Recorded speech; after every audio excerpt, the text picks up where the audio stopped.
राधे राधे। हरे कृष्णा। आप सभी का दिन शुभ और मंगलमय हो। आज आषाढ़ मास के कृष्ण पक्ष का 11वां दिन है। आज दिनांक है 10 जुलाई और दिन है शुक्रवार। आज दशमी तिथि सुबह 8:16 तक रहेगी और उसके बाद एकादशी तिथि प्रारंभ हो जाएगी। आज सूर्योदय सुबह 5:31 पर होगा और सूर्यास्त शाम 7:22 पर। ब्रह्म मुहूर्त सुबह 4:10 से 4:50 तक रहेगा। साथ ही भद्रा भी रहेगी जो कि सुबह 5:31 से 8:16 तक रहेगी और राहु काल का समय सुबह 10:42 से 12:26 तक रहेगा। प्रिय श्रोताओं, आज आषाढ़ मास के 11वें दिन की यह कथा हमें जीवन के उस मोड़ पर ले जाती है जहां आत्मा और ईश्वर के बीच की दूरी केवल एक क्षण की प्रतीत होती है। जब हम बार बार प्रभु की कथा सुनते हैं तो हमारे भीतर भी कुछ दिव्य गूंजने लगता है। आज हम प्रभु से प्रार्थना करते हैं, हे प्रभु, जिसे हम समझ नहीं सकते उसे स्वीकार करने की शक्ति हमें दीजिए और जो हमें विचलित करता है उसमें भी आपका स्वरूप देखने की दृष्टि प्रदान कीजिए। अब सुनिए आज की कथा। श्री ब्रह्मा जी कहते हैं कि इला तीर्थ के नाम से जो तीर्थ प्रसिद्ध है वह मनुष्य को सभी प्रकार की सिद्धियां देने वाला, ब्रह्म हत्या आदि पापों को दूर करने वाला तथा संपूर्ण कामनाओं को पूर्ण करने वाला है।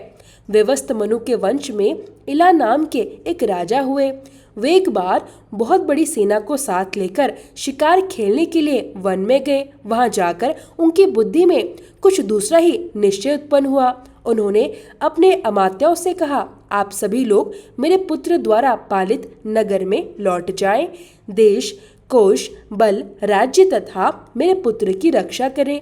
महर्षि वशिष्ठ भी हमारे लिए पिता के समान है। वे भी अग्निहोत्र की अग्नियों को लेकर मेरी पत्नियों को साथ लौट जाए और मैं अभी कुछ समय तक इसी वन में निवास करूंगा। बहुत अच्छा कहकर उनके साथ आए सभी लोग लौट गए और राजा धीरे धीरे रत्न में हिमालय पर्वत पर जाकर वही निवास करने लगे। एक दिन उन्होंने उस पर्वत पर एक ऐसी गुफा देखी जो अनेक प्रकार के रत्नों से अद्भुत शोभा पा रही थी। उस गुफा में यक्षों का राजा समन्यु निवास करता था। उसके साथ उसकी पतिव्रता पत्नी समा भी रहती थी। उस समय वह यक्ष मृग का रूप धारण करके अपनी पत्नी के साथ विचरण कर रहा था। विभिन्न प्रकार के रत्नों से सुशोभित उसका वह विशाल गृह उस समय खाली पड़ा था। अतः राजा अपनी भारी सेना के साथ वहीं ठहर गए।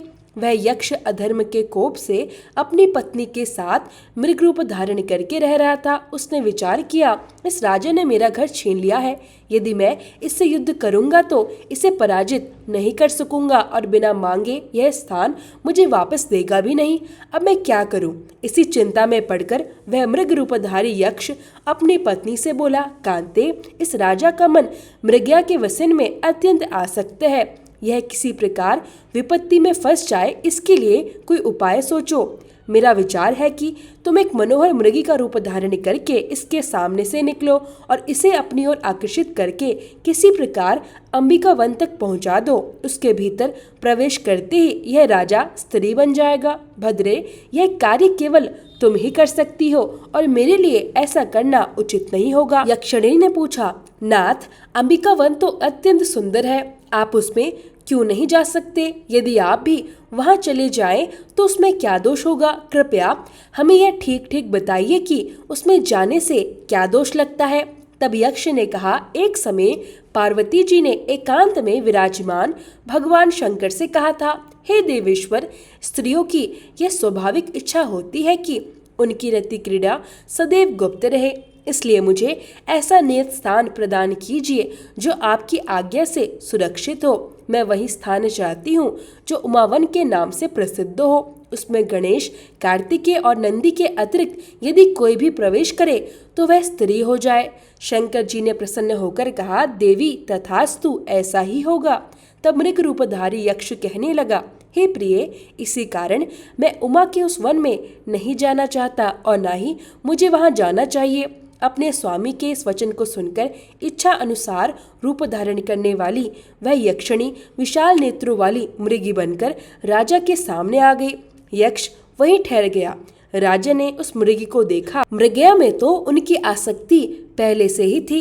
मृगी पर दृष्टि पड़ते ही वे अकेले ही घोड़े पर सवार होकर उसका पीछा करने लगे। वह धीरे धीरे राजा को अंबिका वन तक खींच लाई। जब घोड़े पर बैठे बैठे ही वे उमावन में प्रवेश कर गए, तब यक्षिणी ने मृगी का रूप त्याग कर अपना दिव्य स्वरूप धारण कर लिया और अशोक वृक्ष के नीचे खड़ी होकर राजा को देखकर हंसने लगी। पति की कही हुई बातों को स्मरण करके वह राजा से बोली, सुंदरी इला, तुम अकेली अबला होकर घोड़े पर चढ़कर पुरुष का वेश धारण किए कहाँ जा रही हो? किसके पास जाओगी? उसके मुख से इला शब्द सुनते ही राजा को अत्यंत क्रोध आया। वह मूर्छित होने लगे और यक्षिणी को डांट कर मृगी का पता पूछने लगे। तब यक्षिणी ने पुनः कहा, हे इले, पहले स्वयं को भली भांति देख लो, फिर मुझे मिथ्यावादिनी या सत्यवादिनी कहना। राजा को उस समय कुछ समझ में नहीं आया, परंतु देखते ही देखते उन्हें अपने भीतर स्त्री होने का आभास होने लगा। यह मुझे क्या हो गया? यह कहते हुए अत्यंत आश्चर्यचकित हो गए और उन्होंने यक्षिणी से पूछा, सुवत्रे, यह मुझे क्या हो गया? आप इस विषय को भली भांति जानती हैं, अतः कृपया करके बताइए आप कौन है और मेरे साथ ऐसा क्यों हुआ, इसका भी परिचय दीजिए। तब यक्षिणी बोली, हिमालय की उस श्रेष्ठ गुफा में मेरे पति यक्षराज समन्यु निवास करते हैं और मैं उन्हीं की पत्नी हूँ। जिस शीतल कंदरा में आप ठहरे हुए हैं वह हमारा ही निवास स्थान है और मैं ही मृगी बनकर आपको यहाँ तक ले आई हूँ। यह उमावन है। इसके विषय में पूर्व काल में महादेव जी ने यह वर प्रदान किया था कि जो भी पुरुष इसमें प्रवेश करेगा वह स्त्री बन जाएगा, अतः आप भी स्त्री हो गए हैं। इससे आपको तनिक भी दुखी नहीं होना चाहिए। कोई कितना ही प्रौढ़ और बुद्धिमान क्यों न हो, भवतिव्यता को कोई नहीं जान सकता। इस प्रकार इला को आश्वासन देकर वह सुंदर यक्षिणी अंतर्ध्यान हो गई। उसने जाकर अपने पति को सारा वृत्तांत सुना दिया। यक्ष ने यह सुनकर अत्यंत प्रसन्नता अनुभव की। इधर इला गाती और नृत्य करती हुई उमावन में ही रहने लगी। वह कर्म की गति का स्मरण करते हुए स्त्री स्वभाव के अनुसार ही आचरण करने लगी। एक दिन जब इला नृत्य कर रही थी, तब बुद्ध ने उसे देखा। वह अपने पिता को नमस्कार करने के लिए जा रहे थे। इला पर दृष्टि पड़ते ही उन्होंने अपनी यात्रा स्थगित कर दी और उसके समीप आकर कहा, देवी, तुम स्वर्ग में रहकर मेरी प्रिया बन जाओ, मेरी पत्नी बन जाओ।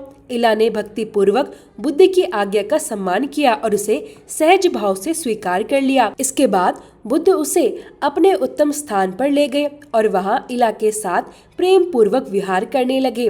उसने भी सभी प्रकार की सेवाओं से अपने पति को संतुष्ट कर लिया। इस प्रकार बहुत सारा समय बीत जाने के बाद एक दिन प्रसन्न होकर बुद्ध ने अपनी प्रिया से कहा, कल्याणी, मैं तुम्हें क्या दूं? तुम्हारे मन में जो भी प्रिय वस्तु हो उसे मांग लो। इला ने यह सुनते ही सहसा कहा, मुझे पुत्र दीजिए। तब बुद्ध ने तथास्तु कहते हुए कहा, तुम्हारे गर्भ से एक विश्वविख्यात क्षत्रिय पुत्र उत्पन्न होगा। उसी से चंद्रवंश की वृद्धि होगी। वह तेज में सूर्य के समान, बुद्धि में बृहस्पति के समान, क्षमा में पृथ्वी के समान, युद्ध संबंधी पराक्रम में भगवान विष्णु के समान और क्रोध में अग्नि के समान होगा। समय आने पर महात्मा बुद्ध के यहाँ पुत्र उत्पन्न हुआ। उस समय देवलोक में चारों ओर जय जयकार का शब्द गूंज उठा। उस बालक के जन्मोत्सव में सभी प्रधान देवता उपस्थित हुए। मैं भी बड़ी प्रसन्नता के साथ उसमें सम्मिलित हुआ। वह बालक जन्म लेते ही अत्यंत उच्च स्वर से रोया था, अतः वहाँ एकत्रित हुए देवताओं तथा ऋषियों ने एक दूसरे से कहा, इस बालक ने पुरु अर्थात अत्यंत उच्च स्वर से रव अर्थात शब्द किया है, अतः इसका नाम पुरुरवा होना चाहिए। सभी ने प्रसन्न होकर उसका यही नाम रख दिया। फिर बुद्ध ने अपने पुत्र को क्षत्रियोचित विद्याएं पढ़ाई और प्रयोग सहित धन विद्या का भी ज्ञान प्रदान किया। पुरुरवा शुक्ल पक्ष के चंद्रमा की भांति शीघ्र ही बढ़कर युवा हो गया। उसने अपनी माता को दुखी देखकर विनीत भाव से उन्हें प्रणाम किया और कहा, माता, श्री बुद्ध मेरे पिता और आपके प्रियतम पति है। मुझ जैसा कर्मठ पुरुष आपका पुत्र है, फिर भी आपके मन में चिंता किस बात की है? पुत्र की बात सुनकर इला बोली, बेटा, तुम ठीक कहते हो। बुद्ध मेरे स्वामी है और तुम मेरे गुणवान पुत्र हो, इसलिए मुझे पति और पुत्र के लिए कभी चिंता नहीं होती। फिर भी मेरे मन में पहले का एक दुख है जिसका बार बार स्मरण होने पर मैं चिंता में डूब जाती हूँ। पुरुरवा ने अपनी माता को चिंतित देखकर कहा, माँ पहले आप मुझे अपना वही दुख बताइए। तब इला ने पुरुरवा को इक्ष्वाकु वंश का परिचय देते हुए अपने जन्म, नाम, राज्य प्राप्ति, पुत्र जन्म, पुरोहित वशिष्ठ, प्रिय पत्नी, वन में आने, हिमालय की कंदरा में निवास करने, उमावन में प्रवेश करने, पुरुष से स्त्री बनने, बुद्ध से समागम, प्रेम तथा पुनः पुत्र जन्म आदि से संबंधित सभी बातें विस्तार से सुना दी। यह सब सुनकर पुरुरवा ने अपनी माता से पूछा, माँ मैं अब क्या करूँ? क्या करने से शुभ परिणाम होगा और आपका दुख भी दूर हो जाएगा? तब इला बोली, बेटा तुम्हारे अनुग्रह से मैं पुरुष तत्व की प्राप्ति, उत्तम राज्य तुम्हारा तथा अन्य पुत्रों का अभिषेक, दान देना, यज्ञ करना तथा मुक्ति के मार्ग का अवलोकन करना, यह सब कुछ करना चाहती हूँ। तुम अपने पिता बुद्ध के पास जाकर सभी बातें यथार्थ रूप से पूछो, वे सब कुछ जानते हैं, तुम्हारे लिए हितकारी उपदेश अवश्य देंगे।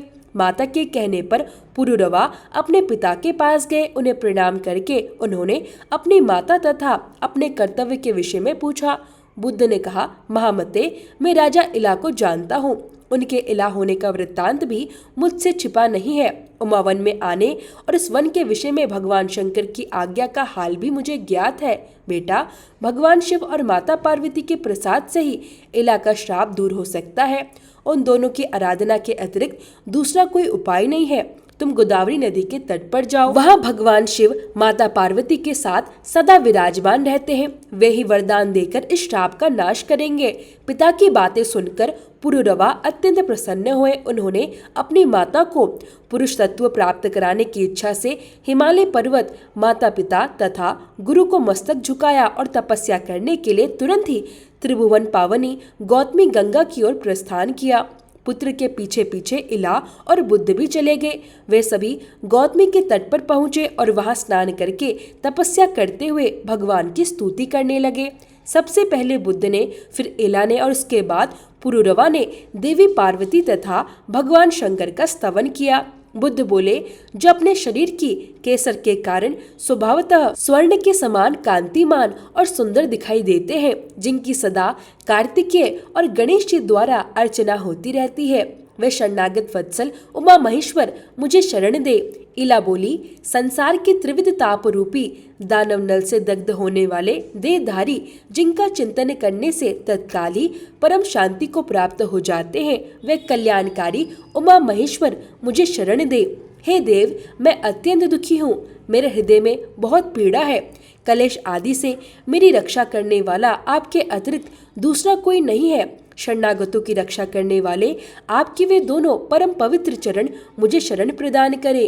पुरुरवा बोले, जिनसे इस समस्त जगत की उत्पत्ति होती है और प्रलय काल में यह संपूर्ण जगत जिनमें ही लय को प्राप्त होता है, वे संसार को शरण देने वाले जगत आत्मा उमा महेश्वर मुझे शरण दे। देवताओं के समुदाय में एक महान उत्सव के अवसर पर गिरिराज कुमारी पार्वती ने महादेव जी से कहा था, हे ईश, आप मेरे दोनों चरण पकड़िए।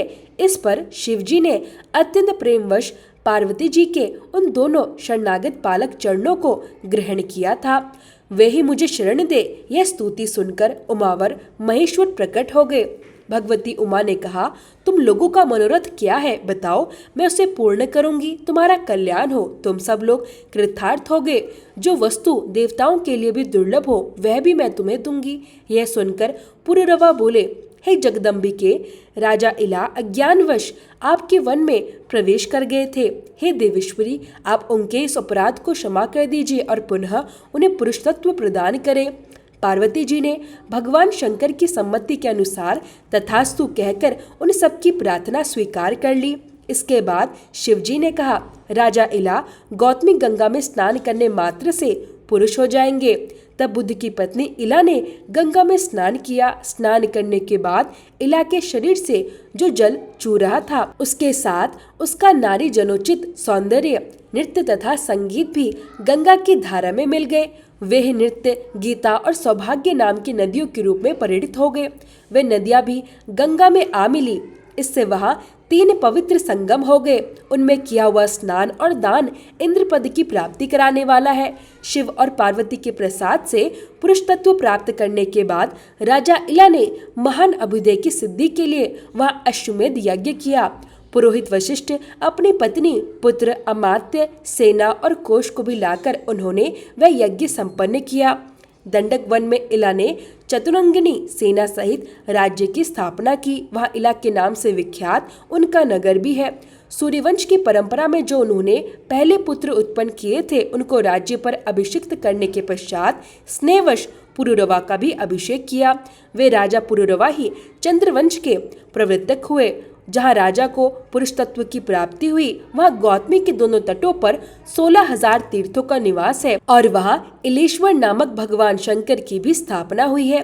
उन तीर्थों में स्नान और दान करने से संपूर्ण यज्ञों का फल प्राप्त हो जाता है। ऐसा कहकर श्री ब्रह्मा जी मौन हो गए। हरे कृष्ण। आज के महात्म्य में बस इतना ही। इसके आगे की कथा आप सभी कल सुनिएगा। अब सुनिए कल से आगे की पौराणिक कथा। पुलत्स्य जी कहते हैं कि अगस्त जी के ऐसे अद्भुत वचन सुनकर श्री रघुनाथ जी ने विस्मयवश पुनः प्रश्न किया, हे महामुनि, वह वन जिसका विस्तार 100 योजन का था, पशु पक्षियों से रहित, निर्जन, सूना और भयंकर कैसे हो गया? अगस्त जी कहने लगे, हे राजन, यह पूर्व काल के सतयुग की बात है।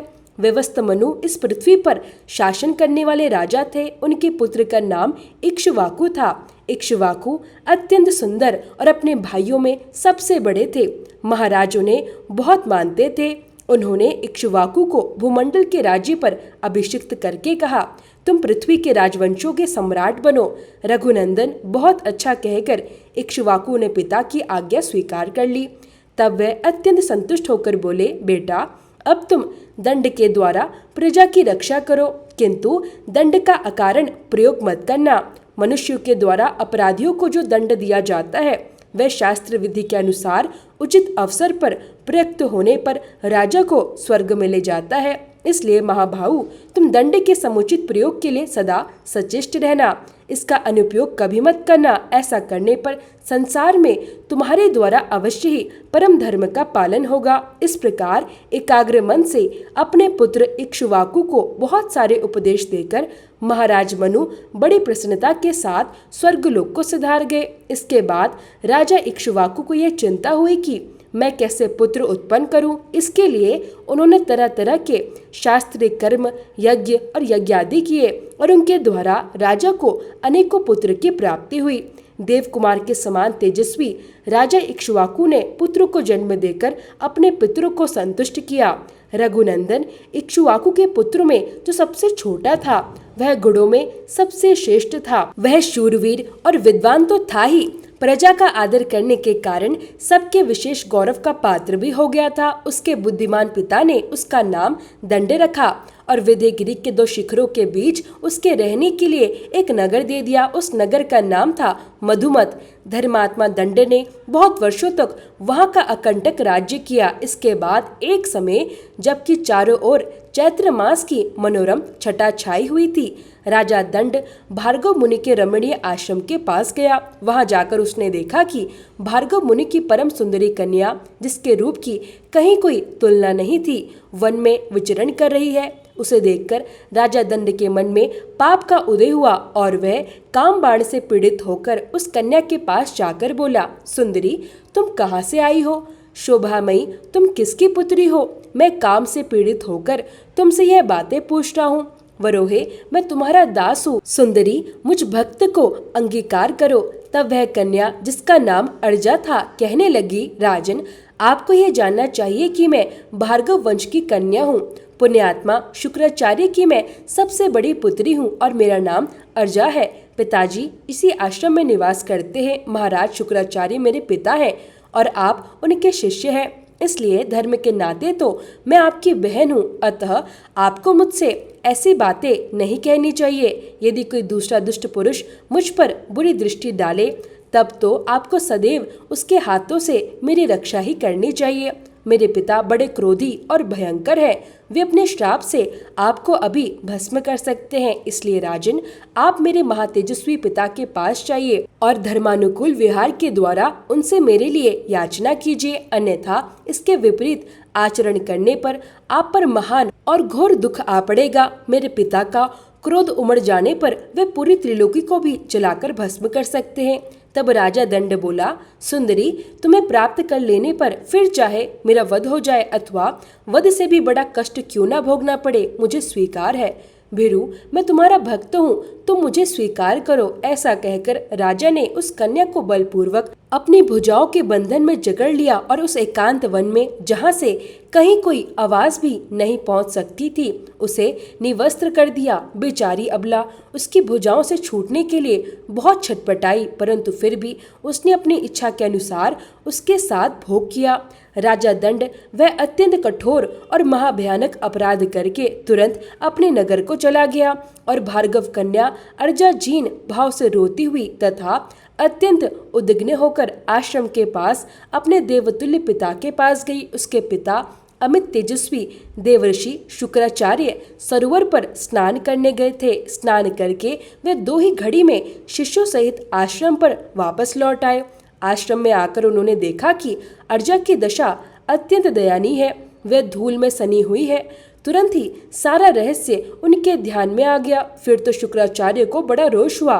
वे मानो तीनों लोगों को दग्ध कर देने वाले प्रतीत होते हुए अपने शिष्यों से कहने लगे, धर्म के विपरीत आचरण करने वाले अल्पदर्शी दंड के ऊपर प्रज्वलित अग्निशिखा के समान भयंकर विपत्ति आने वाली है। तुम सब लोग देखना, वह खोटी बुद्धि वाला पापी राजा अपने देश, सेना और वाहनों सहित नष्ट हो जाएगा। उसका राज्य 100 योजन लंबा और चौड़ा है। उस समूचे राज्य में इंद्र धूल की अत्यंत भयंकर वर्षा करेंगे। उस राज्य में रहने वाले स्थावर और जंगम जितने भी प्राणी हैं, उन सबका उस धूल की वर्षा से शीघ्र ही नाश हो जाएगा।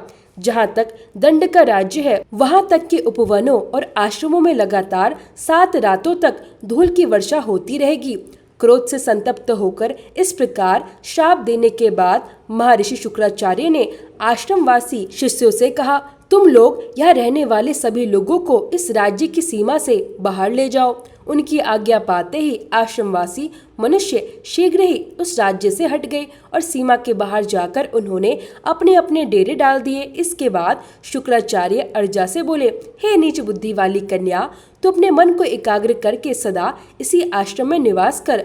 यह 4 कोस के विस्तार वाला सुंदर और शोभा संपन्न सरोवर है। अर्जा, तू रजोगुण से रहित सात्विक जीवन बिताती हुई यहाँ 100 वर्षों तक निवास कर। महर्षि का यह आदेश सुनकर अर्जा ने उनकी बात स्वीकार कर ली। उस समय वह अत्यंत दुखी थी। शुक्राचार्य ने कन्या से इस प्रकार की बातें कहकर वहां से दूसरे आश्रम के लिए प्रस्थान किया। ब्रह्मवादी महर्षि के कहे अनुसार विद्यागिरी के शिखरों पर फैला हुआ राजा दंड का समूचा राज्य 1 सप्ताह के भीतर ही जलकर खाक हो गया। तभी से वह विशाल वन दंडकारण्य कहलाने लगा। रघुनंदन, आपने जो मुझसे पूछा था वह सारा प्रसंग मैंने कह सुनाया। अब संध्या उपासन का समय बीता जा रहा है। देखिए, ये महर्षि गण सब ओर से जल से भरे घड़े लेकर अर्घ्य देकर भगवान सूर्य की पूजा कर रहे हैं। आप भी चलकर संध्या वंदन कीजिए। ऋषि की आज्ञा मानकर श्री रघुनाथ जी संध्या उपासन करने के लिए उस पवित्र सरोवर के तट पर गए। इसके बाद आचमन और सायकालीन संध्या करके श्री रघुनाथ जी महात्मा कुंभज के आश्रम में गए। वहाँ उन्होंने बड़े आदर और श्रद्धा के साथ अत्यंत गुणकारी फल, मूल तथा रसीले साग भोजन के लिए अर्पित किए। राजा श्री राम ने बड़े प्रसन्न मन से उस अमृत के समान मधुर भोजन का सेवन किया और पूर्ण तृप्त होकर उसी स्थान पर रात्रि विश्राम किया। प्रातःकाल उठकर उन्होंने अपना नित्य कर्म संपन्न किया और वहां से विदा लेने के लिए महर्षि के पास पहुँचे। वहां जाकर उन्होंने मुनि को प्रणाम किया और विनम्रता पूर्वक कहने लगे, ब्राह्मण देव, अब मैं आपसे विदा लेना चाहता हूँ, कृपया मुझे आज्ञा प्रदान करें। महामुनि, आज मैं आपके दर्शन से स्वयं को कृतार्थ और अनुग्रहित अनुभव कर रहा हूँ। श्री राम जी के ऐसे अद्भुत वचन सुनकर तपस्वी अगस्त्य मुनि अत्यंत प्रसन्न हुए और बोले, श्री राम, कल्याण में अक्षरों से युक्त आपका यह वचन अत्यंत अद्भुत और पवित्र है रघुनंदन।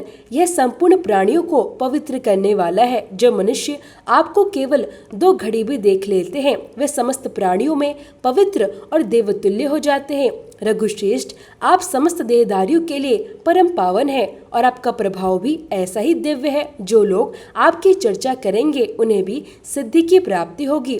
आप इस मार्ग से शांत और निर्भय होकर जाइए तथा धर्म पूर्वक राज्य का पालन कीजिए, क्योंकि आप ही इस संपूर्ण जगत के एकमात्र सहारे हैं। महर्षि के ऐसा कहने पर महाराज श्री राम जी ने हाथ जोड़कर उन्हें प्रणाम किया और अन्य सभी मुनिवरों को भी, जो तपस्या के महान धनी थे, सादर अभिवादन किया। तत्पश्चात वे विश्रांत भाव से स्वर्णाभूषित पुष्पक विमान पर आरूढ़ हो गए। यात्रा के समय मुनिगणों ने चारों ओर से उन पर अपने आशीर्वादों की वर्षा की। समस्त पुरुषार्थों के ज्ञाता श्री रघुनाथ जी दोपहर होते होते अयोध्या पहुंच गए और 7वें प्रवेश द्वार में उतरे। इसके बाद उन्होंने इच्छा के अनुसार चलने वाले उस परम सुंदर पुष्पक विमान को विदा कर दिया। फिर महाराज ने द्वारपालों से कहा, तुम लोग शीघ्र जाकर भरत और लक्ष्मण को मेरे आने का समाचार दो और उन्हें अपने साथ यहाँ ले आओ। तनिक भी विलंब मत करना। तब द्वारपाल आज्ञा के अनुसार जाकर दोनों कुमारों को बुला लाए। रघुनाथ जी अपने प्रिय बंधु भरत और लक्ष्मण को देखकर अत्यंत प्रसन्न हुए और उन्हें अपने हृदय से लगाकर बोले, मैंने ब्राह्मण के शुभ कार्य का यथावत संपादन कर लिया है। अब मैं प्रतिमा स्थापना, देवालय निर्माण आदि पूर्त धर्म का अनुष्ठान करूंगा। वीरो, मेरा विचार कानभुज देश में जाकर भगवान वामन की प्रतिष्ठा करने का है। भीष्म जी ने पूछा, श्री राम जी ने कान्यकुब्ज देश में भगवान वामन की प्रतिष्ठा किस प्रकार की? उन्हें श्री वामन जी का विग्रह कहाँ प्राप्त हुआ? इन सभी बातों का विस्तार पूर्वक वर्णन कीजिए। भगवान श्री राम जी के कीर्तन से संबंधित कथा अत्यंत मधुर, पावन और मनोहर होती है। आपने जो ये कथा सुनाई है उससे मेरे हृदय और मेरे कानों को अत्यंत सुख प्राप्त हुआ है। संपूर्ण संसार भगवान श्री राम को प्रेम और अनुराग की दृष्टि से देखता है। वे अत्यंत धर्मज्ञ थे। जब वे पृथ्वी पर राज्य कर रहे थे उस समय सभी वृक्ष फल और रस से परिपूर्ण रहते थे। पृथ्वी बिना जोते ही अन्न उत्पन्न करती थी। उन महात्मा का इस संपूर्ण भूमंडल पर कोई भी शत्रु नहीं था। अतः मुनिवर, मैं भगवान श्री राम जी का संपूर्ण चरित्र सुनना चाहता हूँ। तब पुलत्स्य जी बोले, महाराज, धर्म मार्ग पर स्थित रहने वाले श्री राम जी ने कुछ समय के बाद जो महत्वपूर्ण कार्य किया उसे एकाग्र मन से सुनिए। एक दिन श्री रघुनाथ जी मन ही मन विचार करने लगे कि राक्षस कुल में उत्पन्न राजा विभीषण लंका में रहकर सदा राज्य करते रहे और उनके राज्य में किसी प्रकार की विघ्न बाधा उत्पन्न न हो, इसके लिए क्या उपाय किया जा सकता है? मुझे स्वयं जाकर उन्हें हितकारी बात बतानी चाहिए जिससे उनका राज्य सदा स्थिर बना रहे। अमित तेजस्वी श्री राम जी जब इस प्रकार विचार कर रहे थे उसी समय भरत जी वहां आए। उन्होंने श्री राम जी को गहन विचार में डूबा हुआ देखकर विनम्रता पूर्वक कहा, देव, आप किस विषय में विचार कर रहे हैं? यदि यह कोई गुप्त बात ना हो तो कृपया मुझे बताने की कृपा करें। श्री रघुनाथ जी बोले, मेरी कोई भी बात तुमसे छिपाने योग्य नहीं है। तुम और महायशस्वी लक्ष्मण मेरे बाहरी प्राण हो। इस समय मेरे मन में सबसे बड़ी चिंता यही है कि विभीषण देवताओं के साथ कैसा व्यवहार करते हैं, क्योंकि देवताओं के हित के लिए ही मैंने रावण का वध किया था। इसलिए वत्स, जहाँ विभीषण है वहाँ मैं जाना चाहता हूँ। मैं लंकापुरी को देखकर राक्षस राज को उनके कर्तव्य का उपदेश दूंगा। भगवान श्री राम के ऐसा कहने पर हाथ जोड़कर खड़े हुए भरत ने कहा, मैं भी आपके साथ चलूंगा। श्री रघुनाथ जी बोले, महाभाऊ, अवश्य चलो। इसके पश्चात वह लक्ष्मण जी से बोले, वीर, तुम नगर में रहकर हमारे लौटने तक इसकी रक्षा करना। लक्ष्मण को इस प्रकार आदेश देकर कौशल्या के आनंद को बढ़ाने वाले श्री राम जी ने पुष्पक विमान का स्मरण किया और विमान के वहां उपस्थित हो जाने पर वे दोनों भाई उस पर आरूढ़ हो गए।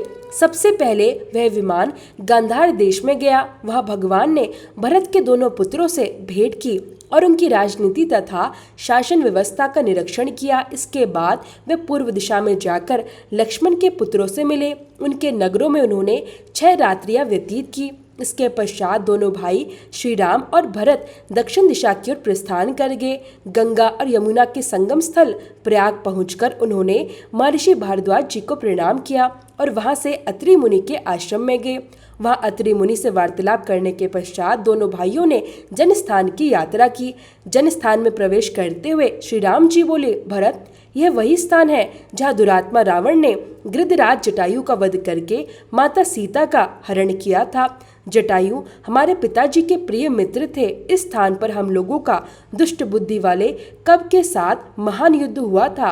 कब का वध करके हमने उसे अग्नि में जला दिया था। मरते समय उसने हमें बताया था कि माता सीता जी रावण के घर में है। उसने यह भी कहा था कि आप ऋषिमुख पर्वत पर जाइए, वहाँ सुग्रीव नाम के वानर रहते हैं, वे आपके साथ मित्रता करेंगे। भरत, यही वह पंपा सरोवर है जहाँ शबरी नाम की महान तपस्विनी रहती थी, और यह वही स्थान है जहाँ सुग्रीव के लिए मैंने राजा बलि का वध किया था। वीर राजा बलि की राजधानी किष्किंधापुरी भी सामने दिखाई दे रही है। इसी नगरी में धर्मात्मा वानर राज सुग्रीव अन्य वानरों के साथ निवास करते थे। उस समय सुग्रीव अपनी सभा में विराजमान थे। इतने में ही भरत और भगवान श्री राम जी किष्किंधापुरी में पहुंच गए। उन दोनों भाइयों को अपने सामने उपस्थित देखकर सुग्रीव ने उनके चरणों में प्रणाम किया। इसके बाद उन्होंने दोनों भाइयों को सिंहासन पर विराजमान कराया, अर्घ्य अर्पित किया और स्वयं को भी उनके चरणों में समर्पित कर दिया। इस प्रकार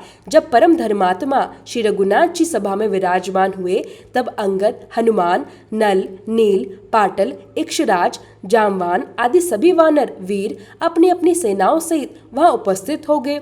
अतः पुर की सभी स्त्रियां, रूमा और तारा आदि भी वहां आ गई। सबको अत्यंत आनंद प्राप्त हुआ। सभी लोग भगवान की स्तुति करने लगे और भगवान का दर्शन करके प्रेम अश्रुओं से गदगद होकर उन्हें प्रणाम करने लगे। तब सुग्रीव ने कहा, महाराज, आप दोनों किस कार्य से यह पधारने की कृपा कर रहे हैं, कृपया शीघ्र बताइए। सुग्रीव के ऐसा पूछने पर श्री रामचंद्र जी की आज्ञा से भरत ने लंका यात्रा का संपूर्ण वृत्तांत सुनाया। यह सुनकर सुग्रीव ने कहा, मैं भी आप दोनों के साथ राक्षस राज विभीषण से मिलने के लिए लंकापुरी चलूंगा। सुग्रीव के ऐसा कहने पर श्री रघुनाथ जी ने कहा, चलो। इसके बाद सुग्रीव, श्री राम जी और भरत ये तीनों पुष्पक विमान पर आरूढ़ हुए। तत्काल वे विमान समुद्र के उत्तर तट पर जा पहुंचा। उस समय श्री राम जी ने भरत से कहा, भरत, यही वह स्थान है जहाँ राक्षस राज विभीषण अपने 4 मंत्रियों को साथ लेकर प्राणों की रक्षा के लिए मेरे पास आए थे। उसी समय लक्ष्मण ने लंका के राज्य पर उनका अभिषेक किया था। यहाँ मैं समुद्र के इस पार 3 दिनों तक इस आशा से ठहरा रहा कि यह मुझे दर्शन देगा और सगर का पुत्र होने के कारण मुझे अपना संबंधी समझकर